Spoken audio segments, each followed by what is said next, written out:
Dibentuknya tim investigasi oleh pemerintah Provinsi Jawa Barat bersama dengan Majelis Ulama Indonesia atau MUI dan organisasi keagamaan membuat polemik di Pondok Pesantren Al Zaitun, Kabupaten Indramayu, Jawa Barat memasuki babak baru. Berikut informasi selengkapnya untuk Anda.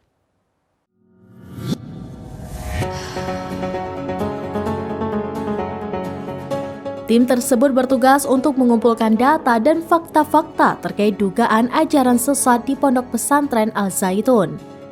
Gubernur Jawa Barat Ridwan Kamil mengatakan pembentukan tim investigasi merupakan kesepakatan dari hasil pertemuan dengan sejumlah kiai di Gedung Sate pada Senin 19 Juni 2023. Tim tersebut akan bekerja dalam 7 hari ke depan, sehingga nasib Pondok Pesantren Al Zaitun akan ditentukan pekan depan.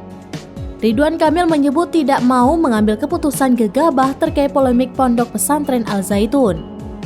Ia ingin data lengkap sehingga bisa menjadi landasan kuat saat mengambil keputusan yang nantinya akan diambil terkait nasib Pondok Pesantren Al Zaitun. Ridwan Kamil juga berharap agar pihak Pondok Pesantren Al Zaitun bersikap kooperatif dan tidak menghalangi proses pengumpulan data yang dilakukan oleh tim investigasi. Pasalnya, berdasarkan catatan pengurus Pondok Pesantren Al Zaitun telah beberapa kali menolak ajakan berdialog dari sejumlah pihak yang hendak mengklarifikasi dugaan adanya ajaran sesat.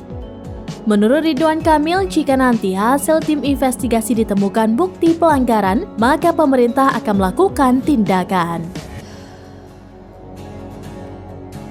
Demikian informasi terkini, Saudara saksikan terus beragam informasi lainnya. Jangan lupa like dan share seluruh akun selaminus.com.